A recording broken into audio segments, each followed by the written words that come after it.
በዚህስ እውነት ተናገርሽ። የቅዱስ ዮሐንስ ወንጌል ምዕራፍ 4 ቁጥር 18 ላይ ተመዝግቦ የምናገኘው ታላቅ የሆነ ኃይለ ቃል ነው። ስለ ቃሉ የአምላካችን የልዑል እግዚአብሔር ስም የተመሰገነ ይሁን። በድጋሚ ይህን ቃል የተናገረው ጌታችንና አምላካችን መድኃኒታችን ኢየሱስ ክርስቶስ ነው።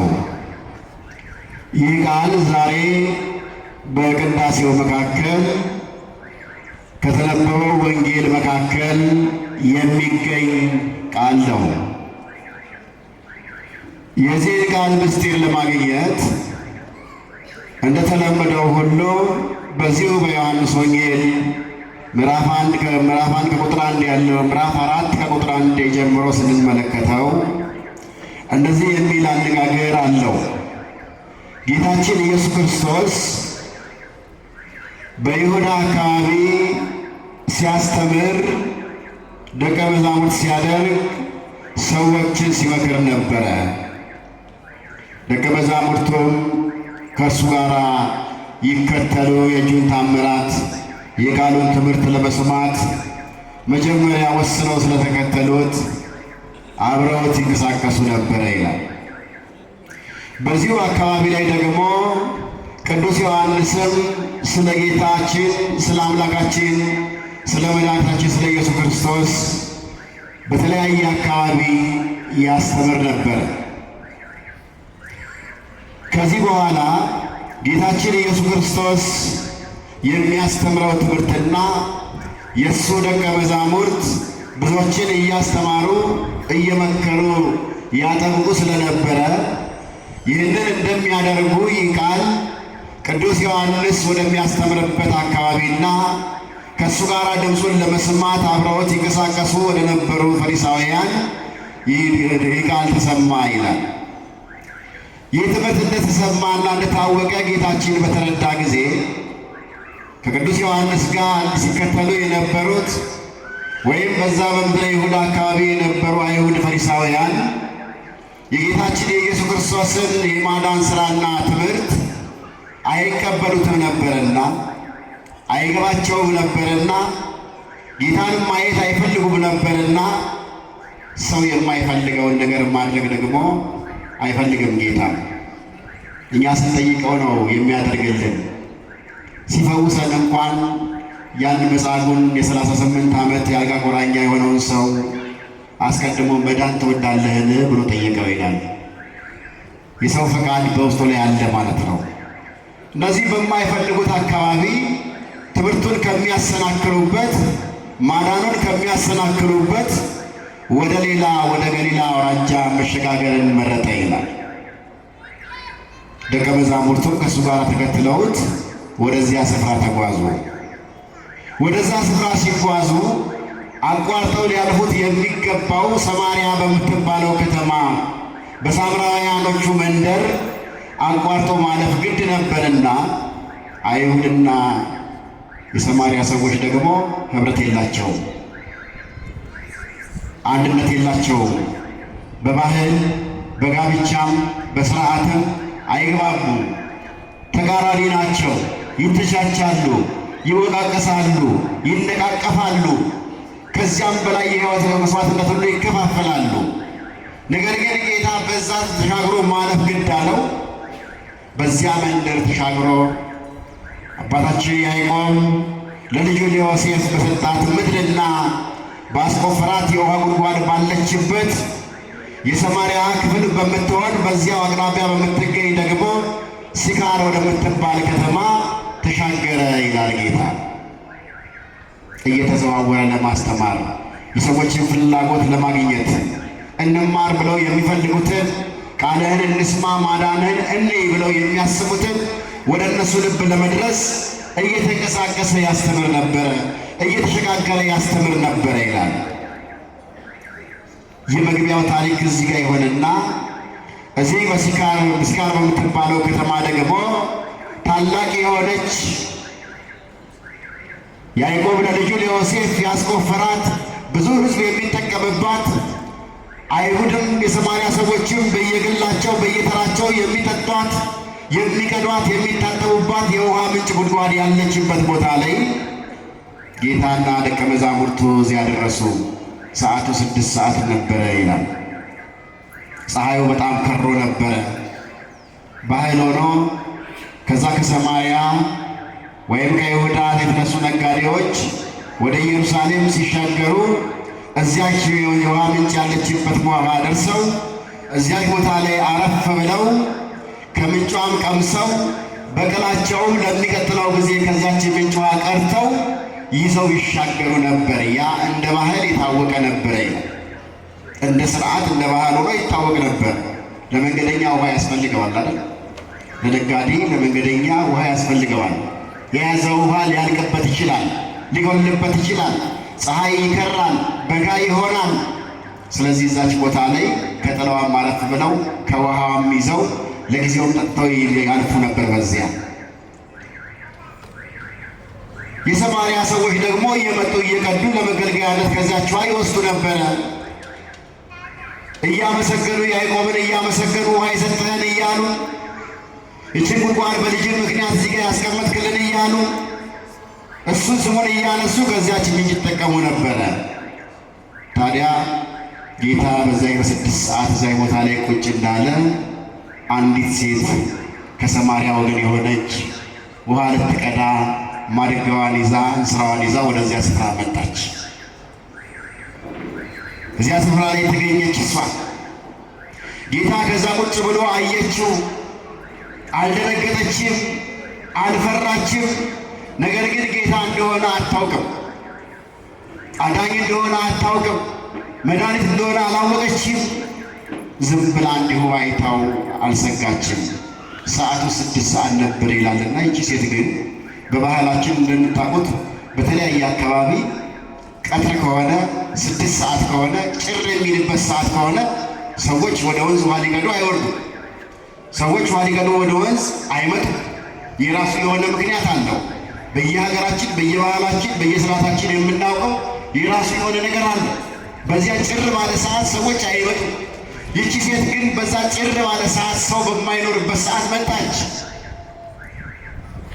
ከበስተጀርባዋ ስናጠናት ይቺ ሴት የራሷ የሆነ ችግር ያለባት ሴት ነች። ለካ ሰው እንዳያያት የምትፈልግ ነች። ለካ ሰው ያስቸግራት ሰው ነች። ለካ የምትታማ ሴት ነች። ለካ ይቺ ሴት ሰዎች የሚገኙበት ቦታ ስትመጣ ትሸማቀቃለች። ሰዎች ሰበሰቡበት ቦታ ስትመጣና ታዝናለች፣ ትተክዛለች። ይሄ በጣም አስቸግሯታል እሷን። ጌታ ይሄንን ከእሷ በፊት ስለ እሷ ተረድቷታል። እኛ ከምናስበው በፊት እሱ ያውቃል አይደል? አዎ፣ የምንሻውን እኛ ሳንፈልግ ሳናስብ አስቀድሞ የሚያውቅ ነው። የዚህችን ሴት ችግር እሱ ተረድቷል። ችግሯ ምንድን ነበር ብለን ስንል በምትኖርበት ማህበረሰብ ውስጥ ያልተፈቀዱ ስርዓቶች ስለነበሩ፣ የሚያስወቅሱ ስርዓቶች ስለነበሩ፣ እነዚህ ስርዓቶች ደግሞ እሷ ጋር ደርሰው ስለነበረ ሰዎች እጃቸውን ይጠቃቀሱባት ነበር። ወፍጮ ቤትም ብትሄድ፣ ውሃ ቦታም ብትመጣ፣ ገበያም ብትወጣ፣ ማህበራዊ ነገሮች ላይ ብትሄድ፣ የተወላለያየው ብትሄድ ከንፈራቸውን እየመጠጡ ይጠቃቀሱባት። ሰው መቼም የራሱ አይታየው። እኔ ላይ ምን አለ የሚል የለም። እኔ ምን ሆኛለሁ የሚል የለም። ወደፊት የወጣውን የጎላውን የመጀመሪያውን ብቻ ነው እንትን የሚለው። እጅግ በጣም የሚያሳዝን ነበረ። ይቺ ሴት በአካባቢው ስርዓት ያልተለመደ ነውና ብዙ ባሎችን አግብታ ግማሽ ይሞትባታል፣ ግማሽ ይፈታዋታል። ከባድ ችግር ነው። 5 ባሎችን አግብታ ነበር። ይሞትባታል፣ ሌላ ታገባለች። ያም ይሞታል፣ ሌላ ታገባለች። ያም ይሞታል፣ ሌላ ታገባለች፣ ትቀይራለች። ይሄ ደግሞ በሰዎች በምትኖርበት ማህበረሰብ ዘንድ አጸያፊ የሆነባት በጣም ሰዎች ደግሞ በጣም ይጸየፏት ጀመር። ሊያዋት ራሱ አይፈልጉም ነበረ።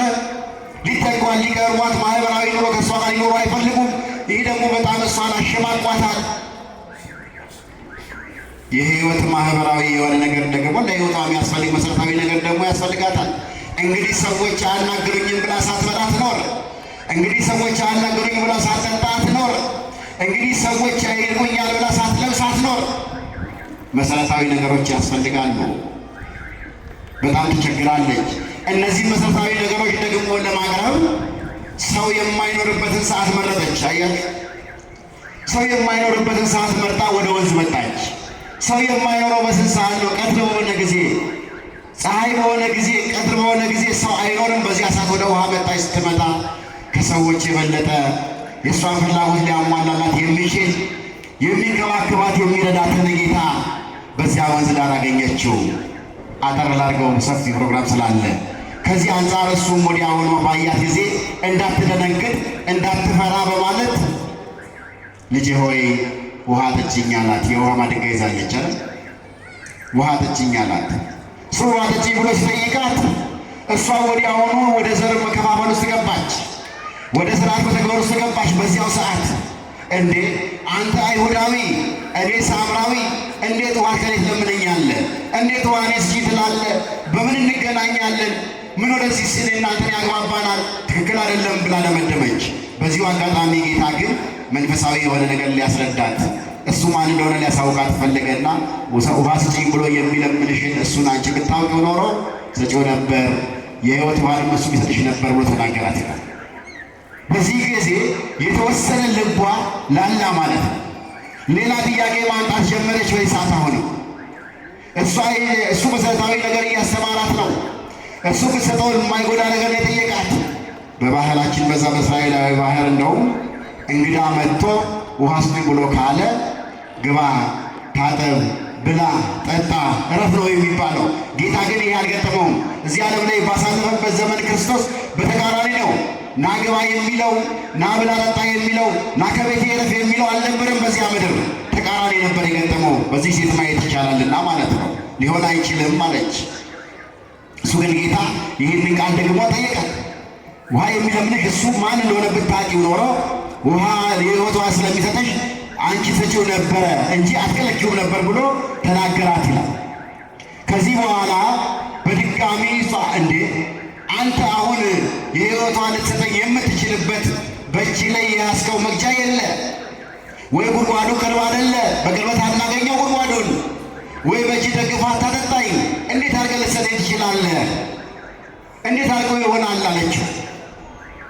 አሁንም ጌታ ይህንን የእሷን አነጋገር በአግባቡ ተቀበላትና እሷ ቀጥታ እያጠለጠለች ያለችው የልዩነትን ጉዳይ ነው፣ ያለ መግባባትን ጉዳይ ነው። እሱ ግን የሕይወት ውሃ እሰጥሃለሁ፣ ይሰጥሻል፣ ብትሰጪው መልካም ነው ብሎ እየተናገራት ነው። ሴቱም መቅጃ የለም፣ ጉድጓዱም ጥልቅ ነው። እንግዲህ የሕይወት ውሃ ከወዴት ትሰጠኛለህ? በእውነት አንተ ይህንን ጉድጓድ ከሰጠን ከአባታችን ከያዕቆብ አንተ ትበልጣለህን? እንዴት ትበልጣለህ? ብላ በድጋሚ መልሳ መላልሳ ይህን ጥያቄ ያቀረበችለት። ከዚህ እሱ ከሰጣችሁ ውሃ ብትጠጡ ወይም የሚጠጣ ሁሉ ምን ይሆናል? የሚጠጣ ሁሉ ዳግመኛ ይጠማል። ዳግመኛ ይጠማል። ከአንቺ ጋር ያሉ ከአንቺ በፊትም የነበሩ አንቺም ወደዚህ ውሃ የመጀመሪያ መምጣትሽ አይደለም። እየወሰድሽ እየቀዳሽ እያለቀብሽ እየጠማሽ ድጋሚ እየመጣሽ ነው። ስለዚህ ዳግመኛ ይጠማል። እኔ ከምሰጠው ውሃ ከምሰጠው የሕይወት ውሃ የሚጠጣ ግን እሱ በውስጡ የሕይወት ምንጭን የሚያፈልቅ ውሃ ይሆንለታል ብሎ ታላቅ ቃልን ተናገራት። እኔ ከምሰጠው የሚጠጣ ግን እሱ በውስጡ ሕይወትን የሚያፈልቅ ስለ ሕይወት የሚናገር ምንጭ ይሆንለታል፣ ለዘላለምም አይጠማም፣ ለዘላለምም አያስፈልገውም ብሎ ተናገረ። ምንም ማለት ነው? እኔ የማስተምረው፣ እኔ የምነግረው፣ እኔ የነገርኩት፣ እኔ ያስተማርኩት ሰው ዳግመኛ እሱም ሲናገር፣ እኔ የተናገርኩትን ሲመሰክር፣ እኔ የነገርኩትን ሲናገር ይኖራል ለማለት ፈልጎ ማለት ነው። በዚህ ጊዜ እውነታውን እየተረዳች ስትመጣ፣ እውነታውን እያወቀች ስትመጣ፣ እውነታውን ከክርስቶስ አንደበት ስትረዳ አንተ ነቢይ እንደሆንክ እኔ አሁን አወቅኩኝ፣ እኔ አሁን አሰብኩኝ፣ እኔ አሁን ተረዳሁኝ። በመጽሐፍ ተጽፎ የነበረውን ሁሉ እኔ ተረዳሁኝ፣ አንተ ነቢይ ነህ ማለት ነው። እባክህ ጌታዬ ዳግመኛ ወደዚህ ውሃ ጋር ለመቅዳት እንዳልመጣ ዳግመኛም እንዳልጠማ አንተ ከምትለው ከዚህ ውሃ ስጠኝ ብላ ጠየቀችው ይላል። ተረዳች፣ ተማረች፣ አወቀች ማለት ነው። ማወቅ መልካም ነው። በዚህ ጊዜ ጌታችን ኢየሱስ ክርስቶስ ሂጂና ባልሽን ይዘሽ ነይ ብሎ ጠየቃት። ባል የለኝም አለችው። ባልልኝም ማለትሽ መልካም ነገር ተናገርሽ፣ መልካም ነገር አደረግሽ። ከዚህ በፊት 5 ባሎች ነበሩሽ አላት በማታስበው መልክ እሷ። አሁን ከአንቺ ጋር ያለው የአንቺ ባል አይደለም አለው። በሌላ አነጋገር 5ቱን የኦሪት መጽሐፍቶችን ተቀብለሻል። አሁን ግን እኔ መጥቼ እያስተማርኩ ነው፣ በእኔ ግን ገና ተጠራጥረሻል፣ ገና ዳርዳር እያልሽ ነው ብሎ ተናገራት። በዚህማ እውነቱን ተናገርሽ ነው። በዚህማ እውነቱን ተናገርሽ ነው። እውነቱን ስለተናገረች ለእሷም የእውነት የውሃ ምንጭ ቀረበላት። እውነቱን ስለተናገረች እውነታውን እግዚአብሔር ተቀበለላት። እውነተኛ ሆነሻል፣ አሁን ተምረሻል፣ አሁን አውቀሻል አላት ጌታ። አሁን አውቃችኋል፣ እውነትን ተናገራችሁ ብሎ እንዲለን አምላካችን እግዚአብሔር ይፍቀድልን።